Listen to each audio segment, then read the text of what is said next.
I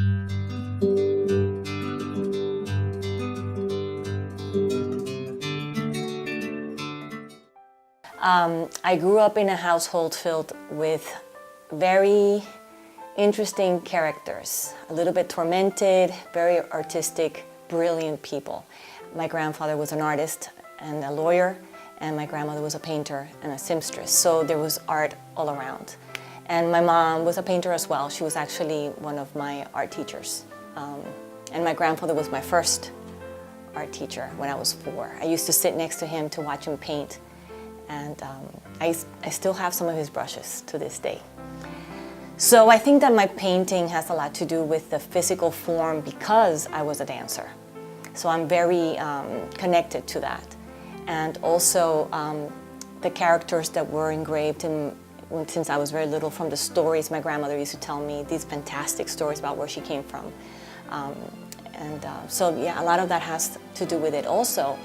So it's about the beauty of the body and what it can do, and also the weakness and the strength of the soul. So I think my painting is a combination of all those things. I always had the opportunity to express that artistic side. And my family was kind of outside of the norm in a very, in such a Latin American country. So we were always looked as strange, which for me was great, I went to an all-girl Catholic school with nuns. So I also have a lot of spiritual stuff in my artwork because of that upbringing.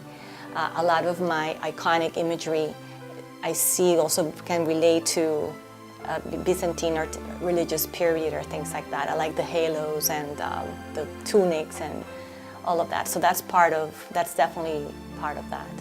I guess I was always searching for answers, or since my father was not around, I think I was looking for like the ultimate father. Maybe I think that's how I see it. And I was always involved in the school, church rituals. Like I was always putting the reading of the day out for the priest and the host and the wine, and I knew everything that was going on. I would always go early when there was mass so that I can set up everything. And then when I came here, and it was an all-girls school, so when I came here, it's a mixture of boys and girls, and it's all this freedom. So it was kind of difficult for me to adjust at first. And and even though I was dancing in Colombia, I wasn't dancing here as much. So I became more focused in my visual part, and also became a refuge because you're an immigrant. Things are different. Miami, people speak Spanish, but it was still not the same. I mean, there's people from all over Latin America, so you still have to learn different dialects or different sayings, or it's not the same.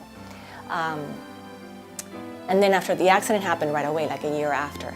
So at that point, I realized that the body was extremely fragile and that I could only dance up to when my body allowed me to. I figured that I could paint until I had eyesight, and even if I could paint with my mouth, So after the accident, I definitely became aware that my path was going to be as a painter more than as a dancer. Sometimes people look at art and say that's a Latin American art, or that's Anglo art or European art. I don't find myself putting myself in any category. I wasn't there long enough to feel like I have the Latin American visuals. Maybe the colors are stronger. I feel like when a nation or a person has gone through a lot, they have a lot to say, and that's when the art gets affected by that more than your surroundings. So definitely for me, my painting is very personal, is a mirror, and I always like to say, the cheapest psychiatrist that I could find. I was still going through this process of learning and reading as much as I could from all different kinds of philosophies, from Hinduism to Buddhism, Kabbalah, to Christianity. So it was my way of researching, and it seemed like when I would learn something new, I would put it on the canvas, and it was a way of learning and remembering, because I have to find the right imagery, the right color, the meaning. If it had to do with, for example, alchemy, I normally had something to say. I had a clear vision of what I wanted to portray, and then I would look for the symbols, and I would put the painting together. I never do a sketch beforehand, but at least in my head I had an idea of what was going to happen. Now, I'm letting the subconscious come through.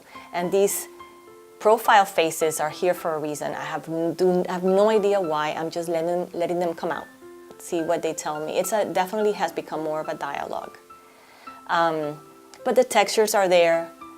The colors are still very similar. So I grab a little bit from here and there, and they always carry through. And mistakes become something that I can cherish because I learned something from them, you know. And I teach also. I teach art, and a lot of my mantra is create a painting. Well, in my case, because I'm a painter, not a picture. Because there's a lot of people making pictures, and you can have technical skill and you can copy something perfectly, but where is the soul? So even if you're lacking some technical skills, as an artist, you become a problem solver, and that ability makes you come up with all these interesting discoveries or shortcuts or tricks that make you unique. It's something that can give you joy. It's something that can make you think. It can be, for me, it's a mirror.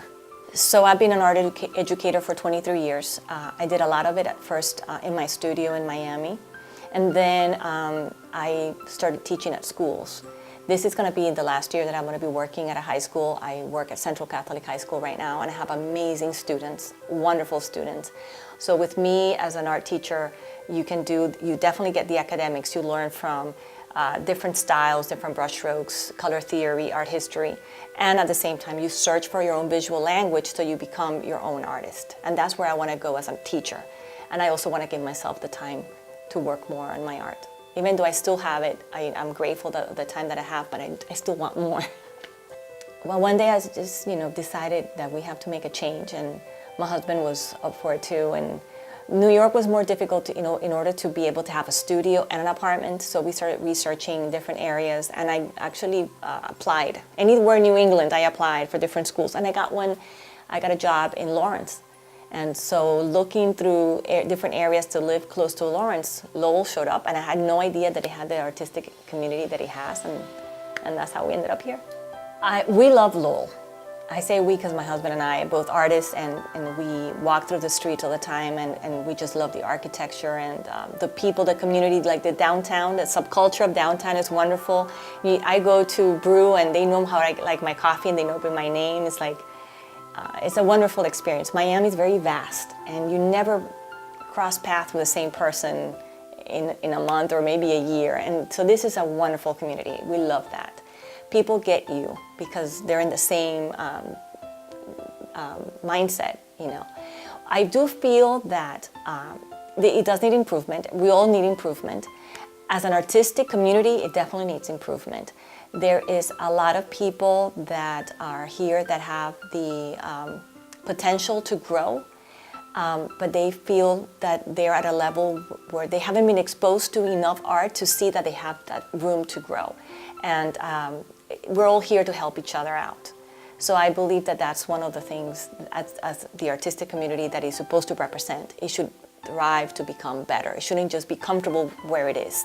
It definitely needs to be. I mean, this could be a nucleus, especially a building like this, where galleries from New York can come and find artists, and that's not happening yet. And we need to bring it to that point. And there's enough people for everything. I mean, I know my art is not a taste for everybody, you know, but there's enough people for everyone. It shouldn't be such a competition, such a jealousy of who you're talking to. You know, it should be more about let's work together and let's all get better. So art schools don't teach you how to make a living as an artist. You have to, and it's very difficult to get into galleries. People think that you submit your portfolio and someone looks at it, and it's actually not true. You need to have some sort of insight person saying, look, that person I know, and like a reference, same thing. So it's very hard. There's a lot of us. It's hard to get in the foot into the galleries. But with the social media and the world getting so small, I think it's now time for the artists to do it on their own, and not completely to get rid of the middleman, because we do need it, but now there's more exposure. If you know how to work social media, you can do a lot more. I consider myself a sculptor first and a painter second. And one of my favorite artists, Javier Marin, who's a Mexican contemporary sculptor, he he said in an interview that he thinks there's 3D artists and 2D artists, and they don't necessarily have to be associated with their medium. So you could have a 3D artist that's a painter and a 2D artist that's a sculptor. And it's more about the way your mind works and how you see the world. And so, you know, a 3D painter may have a lot more depth and volume in their paintings, and you may have a 2D sculptor who seems to work more with planes and flat areas. And so all my life growing up, I gravitated towards sculpture first. It's a much more tactile medium for me, and specifically clay. Growing up, I didn't really have the finances to work in marble or bronze or the means, and ceramics became the medium that I could afford, but I actually wanted to apply the aspirations that I had. If I had a block of marble in front of me, I wanted to apply that to the ceramics medium. So I learned to work with ceramics and refine the surfaces and continue to work on them as they harden and their properties changed. So it's, you know, surfaces and surface treatment is very important to me. And one of the things that I try to do with my sculptures is I try to make sure the finished product is not something that people associate with ceramics or clay. So growing up in Cuba was very interesting. You know, it was a communist state. My family were not communists. None of my immediate family ever enlisted as communists, and it was a type of environment where, you know, if you wanted people off your back, you would sort of register communist and, you know, keep your head low. Or the other end of the spectrum, you had people that were very extremist communists, and they had a hatred toward those that didn't want to be part of that regime, and they went out of their way to obstruct and really harm you. And so I grew up in an environment where my father, my uncle, they were both jewelers, and just the act of doing jewelry was considered a crime because they were doing things in the black market. And this is something that they were doing to survive, to, you know, put food on the table.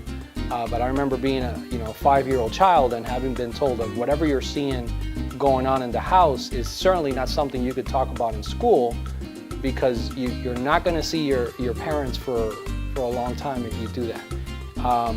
I don't think that impacted me at the time. I don't have any recollections of living in fear or something like that, but it did affect the way that I look at the world. And I never had the ability to look at the status quo as something that you should automatically endorse or respect.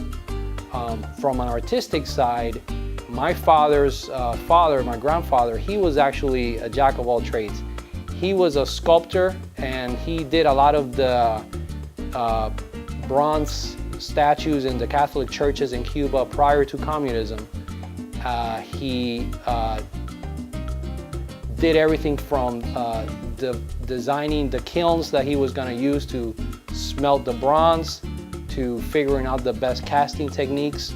There was one story once about there was a banker in another province that got stuck in a safe, and this is like one of those large room-sized safes. And so, he was eventually going to run out of oxygen, and they ended up driving to grab my grandfather and driving him back, which this is probably like a 4-hour ordeal, and he was able to crack that safe. So it was, it's growing up in an environment where there are no rules. If you see something, you just got to find a creative way to solve it. And from an academic perspective, my aunt married my uncle, and he was a professor at the leading art academy in Cuba. So they actually lived next door, and his studio was right over the fence of my house. And I remember I had to be very quiet, but growing up, I was the only person allowed to watch him work, because he really didn't like anybody seeing his work in progress. So I had that, growing up experience. In some ways, living in Miami, Angela mentioned that she felt like a fish out of water because even though there's a large Latin community in Miami, they're from all over South and Central America. In my case, the largest population is Cuban. So as she likes to say, I grew up in a Cuban bubble. So there wasn't that much of a change for me in that respect. But definitely assimilating to a new environment, a new language that my parents had difficulty with. It was a challenge because you immediately become the translator. You become the person that has to take on responsibilities and essentially be making adult decisions at a very early age. And that turned me into a very disciplined, very, hard set, young person. My earlier influences in art were all ancient art and classical art. And as I developed more as a person, I realized I have this very strong affinity to everything that we did when we were in a very primitive state. There is this extremely strong affinity to possibly the original lifestyle that we may have had. So a lot of my art is a combination of the aesthetics of classical art, Greek and Roman art, and this yearning that I have to try to understand more like what our core is. I also am very sort of consumed with where we're going and what we're doing to the planet. And even as a teenager, I really never thought that we were going to damage the planet beyond return, or even that we were going to go extinct. I think that the weak link has always been advanced civilization. Well, the only thing we're going to lose is the standard of living that we've sort of worked our way towards, which is not necessarily advanced. In many respects, primitive states, you're being a lot more efficient because you're surviving it with a much smaller footprint. The work that you see around you is all part of a series that I've been working on for like the last 3 years, and it's called The Children of Light, Water, and Clay. And there's a poem that's associated with it. And like you mentioned before, where clay is the fundamental medium. I feel that it's essentially what I work with as a sculptor is, like clay, I have to mix it with the water and I have to put it into the fire to get it into its end state. And what the entire series is about is sort of looking at to a future where perhaps civilization is unsustainable, and you got multi-decade droughts, and you have sea levels rising, and you have these different things happening, and so we have diminished populations, and the people that are left are trying to survive, and I find a great deal of beauty in that, because no matter what time in our history, there's always going to be places where horrible things are happening, and I am so I gravitate towards that, and I find a great deal of beauty. And I often think that humanity is at its worst when it has everything at its disposal, and we become spoiled monsters. And if you take everything away from us, then we are at our best because we don't give up. What I try to represent with my work is this post-modern future, not in a sci-fi way, but just in a way where a lot of what I'm actually doing is I look at a lot of tribal decoration, and so a lot of the figures that you see, you're really looking at self-expression. I'm looking at the aesthetics of different decorations that they might be wearing, and I'm not looking at it as anatomy, but it's almost, to me, it's fabric, but I don't represent it in a way that's identifiable as fabric. And I use a lot of the symbology that was used in primitive art. And that's another thing, that in the modern world, definitely there's a great deal of inequality towards women and a great deal of persecution, and a lot of people don't even realize the extent, they're almost blind to the level of oppression. And so that's also part of my art, because in my female figures there is a certain element of sensuality. And I am equating that with fertility, but I am endowing all my figures with these very strong confrontational faces, because I want that balance. I want to show that, you know, a body doesn't have to be something that's an object that's there for the taking. The face and the way the eyes are looking back are far more powerful. And in many respects, I feel that inequality starts at the level of civilization. It's almost like you have to go back to a foraging hunter-gatherer technology and culture to find equality. The minute you have a more complex structure and there is some sort of exchange, you know, you start exchanging one collateral for another, you plant the seed of, you know, superiority, and right off the bat, you know, women suffer. Lowell as a complex art community is still in its infancy. Even though it has roots that go back decades, it's not a hugely dense urban population. And I think that in the 3 years that I've been here, I have seen some growth. I've seen, you know, I have met people that have come from other countries that are very successful. I have met people that have been trickling in from New York City or Boston, and I think it is a true art community in the making. Coming from Miami, the biggest difference in Miami is that you know, real estate is very expensive, living is very expensive. Just like in New York, artists, they have to hustle a lot more just to make a living. But the caliber of art in general is a lot higher.